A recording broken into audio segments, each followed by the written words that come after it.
The wind that night was sharp like broken glass cutting through the empty streets of the small town. Snowflakes floated under the yellow streetlights, spinning and melting against the cold pavement. It was the kind of night when people hurried home, wrapping their scarves tighter, keeping their heads down. But one little girl had nowhere to hurry to. Her name was Anna. She was small for her age, with thin arms and hair the color of wheat. Her cheeks were red from the cold and her shoes were soaked through. Every step she took left a faint mark in the snow that quickly vanished behind her. She had been walking for hours, searching for shelter. The town had grown quieter as evening turned to night, and every door she passed was shut. Through the windows she could see warm light and the shapes of families, people laughing, eating dinner, living ordinary lives. Anna slowed down for a moment, watching a boy about her age playing with his dog near the fire. She smiled faintly but kept walking. She knew better than to knock. Strangers rarely opened doors at this hour, especially to a girl who looked lost and poor. At the end of the street stood a tall building, the Music Academy. Its windows were fogged with warmth, and faintly, she heard the soft sound of a piano echoing through the walls. That sound made her stop. She had loved music for as long as she could remember. Her mother used to hum lullabies when she was very small, before the sickness came and took her away. Since then, Anna had carried those melodies in her heart like small pieces of light. Now in the freezing dark, the piano sounded like hope. She stepped closer. Her fingers were trembling, but she reached for the door handle anyway. To her surprise, it wasn't locked. Maybe someone had forgotten to close it properly. Maybe fate had decided to give her a chance. The door creaked softly as she pushed it open, and a rush of warm air touched her face. For a moment she just stood there, letting the warmth soak into her frozen skin. Her breath came out in small clouds. The hall was empty. Long wooden floors, tall curtains, and rows of chairs waiting silently for an audience that had already gone home. She took a hesitant step inside. The sound of her shoes on the floor seemed too loud in the quiet space. The smell of polish and wood filled her nose. She looked around, afraid someone might appear and tell her to leave. But no one came. Somewhere deep in the building, a clock ticked softly. The world outside felt 1,000 miles away. Her eyes fell on the grand piano near the front of the hall. It was beautiful, shining even in the dim light, its black surface reflecting the glow from the ceiling lamps. She had seen one like this only once before, from a shop window. She remembered pressing her face against the glass and watching someone play, fingers moving gracefully like magic. Now, here it was in front of her, waiting. She walked closer, every step echoing softly. The air around the piano felt warmer somehow, filled with a strange kind of peace. She reached out her hand but stopped halfway, afraid to touch it. What if she wasn't allowed? What if someone yelled at her? Still, the pull was too strong. Slowly, she placed her fingers on the keys. They were smooth and cold at first, like marble. She pressed one gently. A single note floated through the hall, soft, clear, and pure. It made her heart jump. She tried another key and another. The notes joined together, forming a tiny, trembling tune. It wasn't perfect. Her fingers were stiff and she didn't really know how to play them, but she played what she felt. The sound wrapped around her like a blanket. For the first time in days, she didn't feel the cold. She forgot her hunger, her tired legs, her worries. There was only the music. Unseen by her, snow kept falling outside the tall windows. The lights flickered gently, casting golden shadows across the room. The piano became her voice, quiet, honest, full of longing. She didn't know that behind one of the doors, someone was still inside the academy. The director, Mr. Harris, had stayed late that night finishing paperwork. He had been about to leave when he heard something, a faint melody, hesitant but alive. It was unlike anything he'd heard in years. He followed the sound quietly down the hallway, wondering who could be playing at this hour. Anna, unaware of him, kept playing. Her eyes were half closed, lost in the rhythm of her own small world. When she finally stopped, the silence that followed felt heavy and full. She sighed softly, ready to leave before anyone found her. But in that very moment, the director stepped into the doorway, listening, his face lit by the faint glow of the hall. The cold evening that began with loneliness was about to change her life forever. The big wooden doors of the academy closed softly behind her, shutting out the sound of the wind. Inside, the air was warm and smelled faintly of polished wood and old music, a scent that seemed to hum with memory. Anna stood there for a moment, breathing it in, her fingers still aching from the cold. Her small boots left wet prints on the shiny floor. She didn't mean to intrude, only to rest a little just for a few minutes. The silence inside was so deep it felt sacred, as if every sound waited to be turned into a song. She rubbed her hands together, trying to feel them again. The edges of her coat were stiff with frost, and her hair, once soft, was now tangled and damp. She looked around wide-eyed. The hall stretched endlessly. Tall ceilings, gold-colored drapes, rows of empty seats facing the stage. The lights glowed gently, giving the room a honey-colored warmth that felt almost alive. Somewhere far above, the faint sound of the building creaking reminded her that she didn't belong here. Her heart thumped fast. What if someone found her? What if they thought she was stealing or trespassing? She turned toward the door, ready to leave. But then a small draft swept through the room. It carried the soft hum of strings, maybe a piano wire vibrating faintly, or maybe just the echo of music that had once filled the hall. The sound froze her in place. It was so gentle, almost like a whisper calling her back. She hesitated, then turned again. The piano stood near the stage, its glossy surface reflecting the golden light. It looked grand and proud, like something out of a dream. She took a step closer and then another. Her breath fogged the air. The piano seemed to invite her, like an old friend waiting patiently. She had seen instruments before, but never this close. She wanted to touch it to see if it felt as magical as it looked. Before she knew it, she was standing right beside it. Her reflection shimmered faintly in the black surface, a small girl with tired eyes and wild hair. She almost didn't recognize herself. "Just one note," she whispered, her voice barely a breath. "Only one." She reached out carefully, her fingers trembling, and pressed a single key. The sound was soft and warm, so unlike the cold world outside. It filled the empty hall, echoing gently like a sigh of relief. For a moment, she forgot everything else. The sound was like a hand reaching out, telling her it was okay to stay. She sat down on the small piano bench, which creaked softly beneath her. She ran her hands lightly over the keys, feeling the smoothness under her fingertips. She didn't really know how to play, not properly, but she remembered tunes her mother had hummed, songs that made her feel safe. Slowly, she began to find those sounds again, key by key. Her playing was clumsy but full of heart. The notes came unevenly, sometimes bright, sometimes trembling, but they formed a melody, fragile and sincere. She closed her eyes. In her mind, the hall filled with warmth and light, and the sound of her music drowned out the cold, the loneliness, and the ache in her hands. She imagined her mother listening somewhere, smiling. Outside the door, the old building seemed to listen too. Every corner, every chair, every curtain seemed to lean closer to catch the sound. It was as if the music brought the place to life again. Dust motes floated like tiny golden stars in the air, swirling with each soft chord. The girl was lost in her own world, unaware that fate was quietly turning its wheel behind her.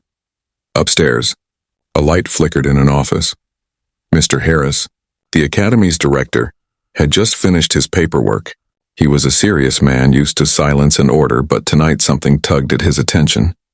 A sound, faint but beautiful, drifted through the floorboards. At first, he thought he was imagining it. The last student had left hours ago, and no one should be playing at this hour. Still, the melody was unmistakable, gentle, emotional, and honest. He stood up and followed the sound down the hallway. Meanwhile, Anna played on, unaware of everything except the piano. Her cold fingers moved faster now, remembering more notes than she thought she knew. She smiled for the first time that night, a small, soft smile that made her eyes shine. She didn't notice the man standing quietly at the door, watching her with astonishment. He didn't interrupt. He simply listened. There was something in her playing that went beyond skill. It was raw, full of feeling, as if each note carried a piece of her story. Mr. Harris had heard hundreds of students, talented, ambitious, trained, but none had ever played like this. This girl's music wasn't perfect, but it was alive. It spoke of hunger, hope, and something fragile yet unbreakable. He found himself moved in a way he hadn't been in years. When the last note faded, Anna sighed and lifted her hands slowly from the keys. The silence returned, deep and thick. She blinked, suddenly aware of where she was. Fear crept back into her chest. What if she had done something wrong? She turned to leave, but before she could take a step, a gentle voice broke the silence. "Who taught you to play like that?" he asked quietly. Anna couldn't answer. Her lips parted, but no words came. She looked down at her hands, unsure what to say. The man took a step closer, his shoes clicking softly on the floor. That wasn't just playing, he said. That was feeling, that was real. His voice wasn't cold like she expected. It was gentle, the kind of voice that didn't scold but invited trust. "I'm sorry," she whispered. "I just wanted to get warm. I didn't mean to." He lifted a hand to stop her. "No need to apologize," he said. "If anything, I should thank you. It's been a long time since I've heard the piano sound so alive." Anna blinked, confused. Was he serious? She searched his face, trying to find anger there, but saw none. "What's your name?" he asked. She hesitated. "Anna," she said finally. "Anna," he repeated softly, as if testing how it sounded. Then he smiled. A small, genuine smile that made her shoulders relax for the first time that night. "Well, Anna, I think you've just given this hall something it's been missing for a long time." And though she didn't fully understand what he meant, something warm stirred in her chest, something that felt a lot like hope. The sound of her final note lingered, then disappeared into silence, and a silence so deep it almost seemed alive. Anna's hands hovered above the piano for a moment before falling into her lap. She sat still, the warmth of the music still pulsing faintly in her fingertips. Her heart was beating hard, but not from fear. It was from something new, something she didn't have a name for. For the first time in her life, she felt seen, even though no one had watched her. The piano had listened. The hall had listened. For a few minutes, she had forgotten everything. The cold streets, the hunger, the long walks with nowhere to go. The music had been her only world. But now, with the last note gone, reality crept back in like the cold wind slipping under a door. She shivered and stood up quickly. She shouldn't have done that. What if someone had heard? What if they thought she was a thief or a troublemaker? The warmth of the room suddenly felt like a lie, fragile, fleeting. She glanced at the door, ready to run if anyone appeared, but something stopped her. The sound, the memory of what she had just created. She turned to the piano once more, touching the smooth surface softly, almost as if saying thank you. Then she whispered to herself, maybe one day. She didn't finish the sentence. There were too many impossible endings to choose from. Behind her, footsteps echoed. She froze. Her heart skipped a beat. Slowly, she turned her head. A tall man stood near the door, half hidden in the dim light. His hair was touched with gray, and he wore a long, dark coat. His eyes, though shadowed, carried a quiet intensity. He wasn't angry. He looked surprised, curious even. For a long moment, neither of them spoke. The air between them was still, heavy with something unspoken. Then the man's voice broke the silence, deep, calm, and gentle. "That was a beautiful melody," he said. "Did you make it up yourself?" Anna blinked, unsure if she had heard him correctly. "I'm sorry," she whispered quickly. "I shouldn't be here. I just needed to stay inside for a little while. I'll leave, I promise," but he shook his head. No, I'm not angry," he said softly. "I only want to know where you learned to play like that." She hesitated. "Nowhere," she said after a pause. "I just remember sounds. My mother used to sing. I only tried to play what I remembered." The man studied her, his eyes softening. There was something about her. The honesty in her voice, the quiet strength beneath her shyness. He took a slow step closer, careful not to startle her. "You have a rare gift," he said. "You play with feeling. That's something even my students forget sometimes." Anna looked at him uncertainly. "You mean I'm not in trouble?" He smiled faintly, the lines around his eyes deepening. "No," he said. "You're not in trouble, but you are very cold." He motioned toward the nearby bench. "Sit down for a moment. Let the warmth settle." Anna hesitated, then obeyed. The wooden bench creaked softly as she sat. The man removed his coat and draped it gently over her shoulders. It was heavy and warm, smelling faintly of coffee and old books. "Why were you outside in weather like this?" he asked quietly. She didn't meet his eyes.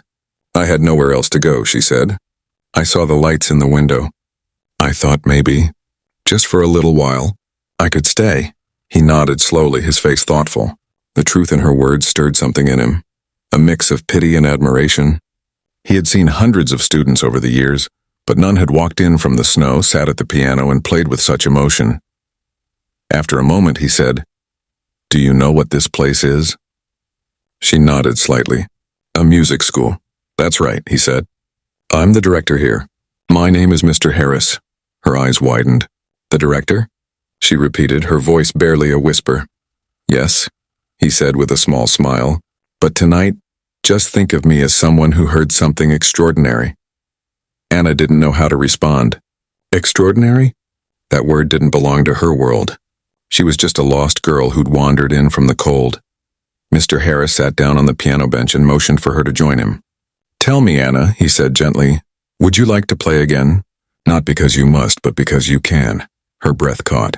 Can I? Of course, he said. Music isn't about permission. It's about expression. She hesitated for only a second before sitting beside him. Her small hands rested on the keys once more. He nodded encouragingly. Play what you feel, he said. She did. This time the notes were clearer, stronger. She wasn't afraid anymore. The melody filled the hall again, brighter now, rising and falling like a heartbeat.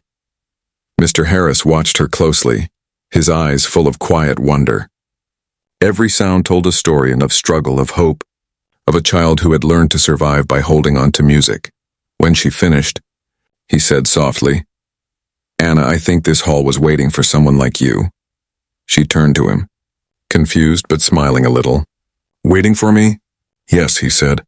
Sometimes music finds the musician, not the other way around. The girl didn't fully understand what he meant, but she felt it, a strange new warmth spreading through her chest. Maybe it was hope. Maybe it was belonging. For the first time in years, she felt that she wasn't invisible. That night, as the snow continued to fall outside, the freezing girl who had asked to stay in the hall found something far greater than shelter. She found her beginning, in a melody born from the cold and in a man who had stopped to listen. The last note faded, stretching into silence so deep it almost felt alive. Anna sat completely still on the piano bench, her fingers hovering just above the keys as if afraid to break the spell. Her heartbeat slowed, her breath shallow, her mind caught between the warmth of the music and the chill of reality. The soft glow from the ceiling lights shimmered across the piano's surface, and for a fleeting second she imagined her mother standing somewhere in that light, smiling proudly. Then the quiet settled heavier, too heavy. The girl looked up, startled by the sound of her own breathing. Her eyes darted toward the big wooden doors. Maybe she should leave now before anyone came. She couldn't stay here. She was only supposed to warm up for a few minutes.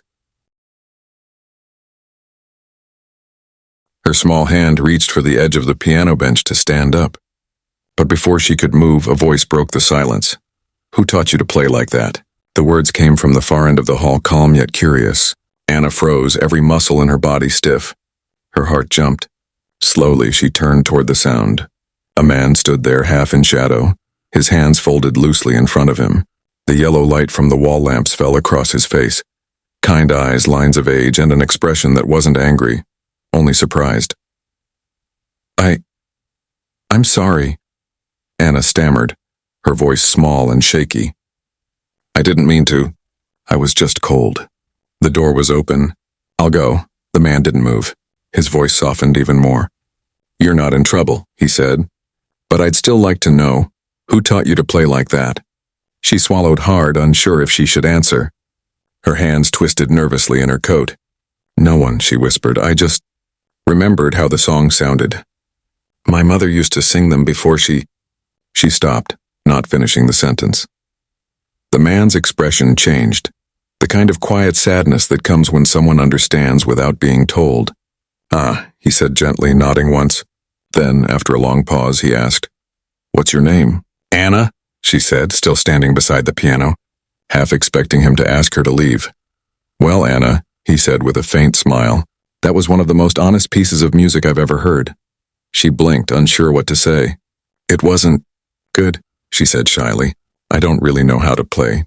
He shook his head slowly. Good is something anyone can learn. But feeling? That's rare. You played with feeling, and that's what music is really about. The warmth in his tone made something tighten in her throat. For so long, no one had spoken to her like that. Not with gentleness, not with belief.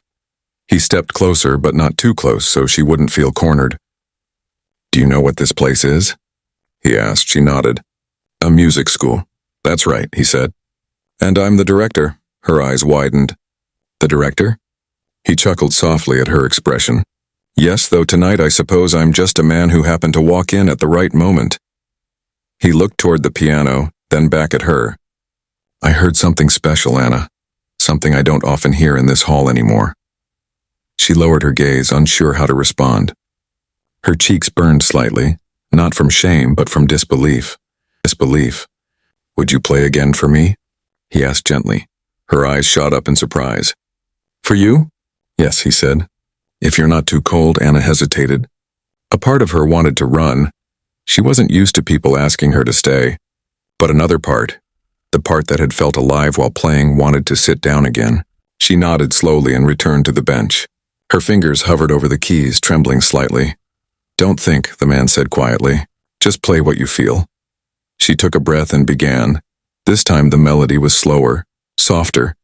The same tune as before, but fuller, as though it had grown braver. Her hands moved with more confidence, guided by instinct rather than fear. The music filled the room again, warm and trembling. Mr. Harris, for that was his name, stood silently listening. Every note seemed to carry a story. He could almost see it. A little girl walking through snow, clinging to songs because they were all she had left. When she stopped, the hall fell silent again. Mr. Harris didn't speak right away. He simply nodded, his face serious but kind. You have something that can't be taught, he said finally. You play from your heart. Anna looked down, unsure whether to believe him. I just play what I remember, she said quietly. He smiled. That's exactly why it's beautiful. For a moment neither of them spoke. The world outside the tall windows was dark, but the snow glittered faintly under the streetlights. The storm had slowed, almost as if the world was listening too. Mr. Harris looked thoughtful. Anna, how long has it been since you've had a place to stay? She hesitated, then murmured, A while. He nodded, his jaw tightening slightly. Then tonight you'll stay here, just for the night at least. The janitor's office has a heater and a spare blanket. Tomorrow we'll talk again. Anna's eyes widened. I can stay? Of course, he said, smiling gently. No one should be out there in this cold. For the first time in a long while, she didn't know what to say. Gratitude filled her chest so quickly it hurt. Her lips parted, but only a whisper came out. Thank you. Don't thank me, he said kindly. Thank the piano. It's the one that introduced us. A small laugh escaped her, light and fragile like a bird. The sound made him smile even wider. That night, Anna curled up under a soft old blanket in a small room near the hall. The heater buzzed quietly beside her, and through the thin walls she could still faintly hear the echo of her own music. Her eyelids grew heavy, and for the first time in a long time she felt safe. In another room, Mr. Harris sat at his desk, lost in thought. He looked at the open piano hall through the glass door and smiled to himself. A freezing girl who plays like she's seen the world, he murmured. Perhaps fate really does work in mysterious ways. Outside, the snow fell quietly. Inside, for the first time, Anna slept warm, unaware that her life had just changed forever. Anna's life changed quietly that night, without thunder or applause, just a few kind words and the gentle hum of a piano that still seemed to remember her touch. The next morning, sunlight filtered through the tall windows of the academy, painting the floor in golden shapes. For the first time in many days, Anna woke up warm. She sat up slowly on the small cot in the janitor's room, the old blanket still wrapped around her shoulders. For a moment, she didn't know where she was. Then she heard it, the faint echo of a piano key being pressed somewhere down the hall. She smiled. It hadn't been a dream. Mr. Harris was already in the main hall when she stepped out quietly, her feet bare against the cool floor. He was seated at the same piano, flipping through sheets of music. He looked up when he heard her. Good morning, he said kindly. You sleep well? Anna nodded shyly. Yes, sir. Thank you, he chuckled. You don't have to call me sir. Mr. Harris's is fine. He patted the piano bench beside him. Come, sit, she hesitated but obeyed. The hall looked different in daylight. Brighter, friendlier, less like a secret place and more like a world she might actually belong in.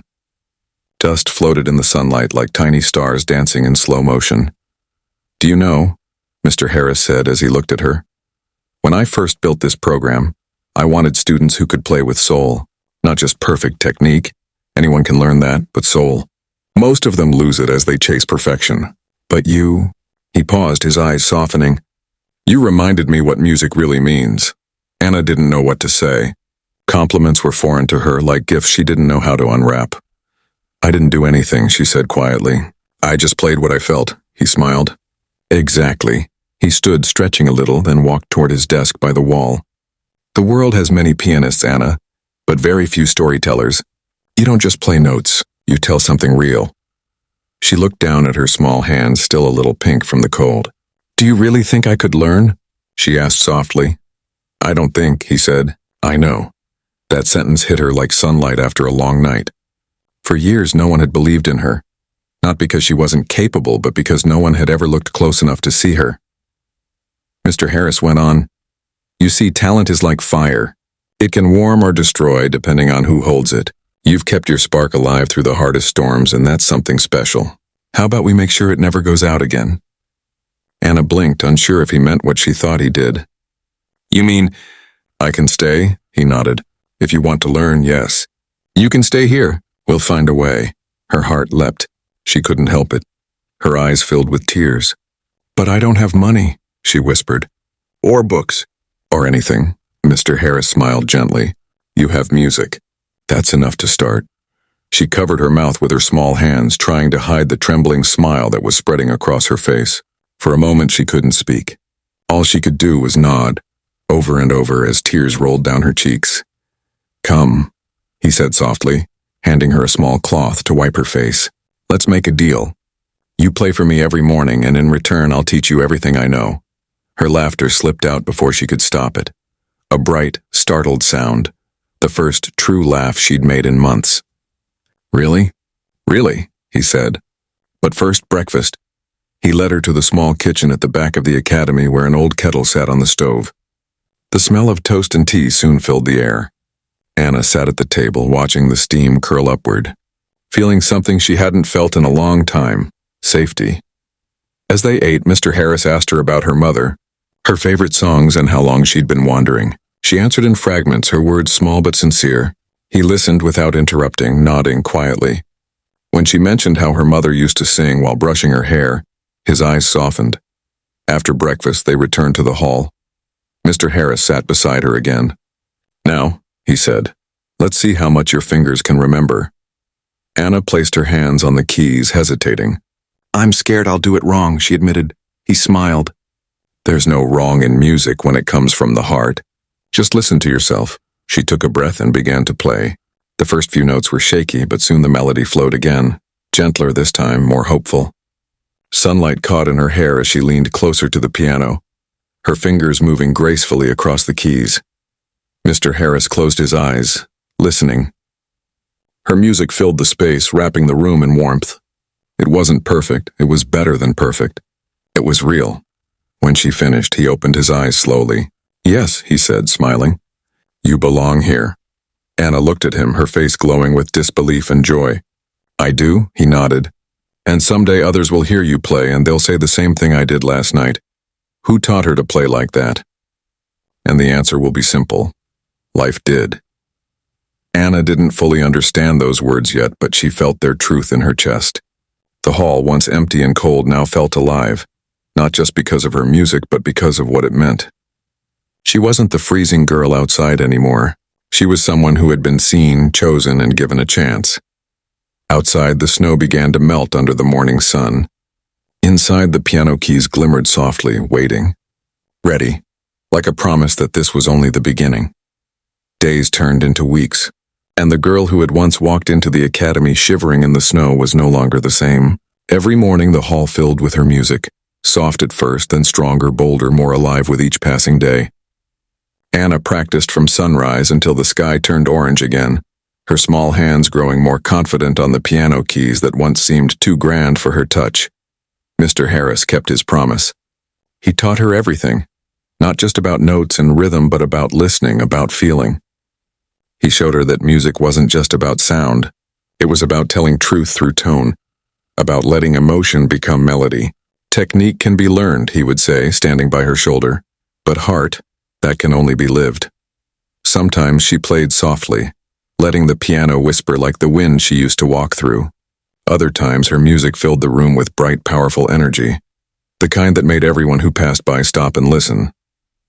The janitor, the teachers, even students who practiced in other rooms often paused by the door, drawn by the same strange pull that had made the director stop that first night. It wasn't long before people began to talk about the girl in the hall. Some said she played like someone remembering another life. Others said she made the piano sound like it was singing. No one could quite explain it. They just felt something when they heard her. I'd explain it. They just felt something when they heard her. Anna didn't play for fame. She played because it made her feel alive. Each song was a thank you. To the piano, to the hall, and to the man who had seen her when the world hadn't. Mr. Harris often watched her from a distance, his hands behind his back, a small smile on his face. He knew he had discovered something rare, not a prodigy made by training, but one born from the heart. One afternoon, after she finished playing a slow, emotional tune that seemed to fill even the rafters with warmth, Mr. Harris walked up to her quietly. "Do you know what you've done, Anna?" he asked softly. She looked up, puzzled. "What do you mean?" "You've reminded everyone why we love music," he said. "It's not just about sound. It's about soul. Every note you play tells your story, one of courage, kindness, and hope. That's something this world will always need." Anna's eyes glistened. She didn't know how to respond, so she smiled instead, the same small, humble smile that had melted the cold that night she first walked in. As weeks became months, her story spread beyond the academy. One day, Mr. Harris invited a few local musicians to listen to her play. They were skeptical at first, just a young girl with no training. But when she began, silence fell. Her fingers moved with grace and strength, and her music spoke in ways words never could. When she finished, the hall erupted into applause. Anna stood there stunned. She wasn't used to people clapping for her. Mr. Harris put a gentle hand on her shoulder and whispered, "See, child, you've warmed more than just this hall." Later that evening, after everyone had left, Anna sat alone by the piano again. The lights were dim, and the room was quiet except for the faint hum of the old heater. She ran her fingers lightly over the keys, smiling to herself. She thought of that freezing night, the snow, the loneliness, the moment she dared to sit and play. How strange it felt now, like a dream. If she hadn't pushed open that door, if she hadn't touched that piano, she would still be out there, unseen, unheard. But because of one act of courage, her whole world had changed. She pressed a key, one soft note that echoed warmly through the hall. "Thank you," she whispered, not sure if she was talking to the piano, to Mr. Harris, or to fate itself. In his office nearby, Mr. Harris heard that single note and smiled to himself. He didn't interrupt. He knew she wasn't just practicing, she was remembering. That night, as snow began to fall again outside, Anna stayed by the piano a little longer. The same hall that had once been her shelter was now her home. Her music had become its heartbeat. And somewhere deep in the wooden walls, in the strings, of the grand piano, in the warm echo that lingered long after she stopped playing, her story lived on. The story of a freezing girl who walked into the hall to escape the cold, and found instead a life filled with music, warmth, and belonging. She was no longer just the freezing girl. She was Anna, the girl who played the piano that night, the girl who changed her own fate with a melody.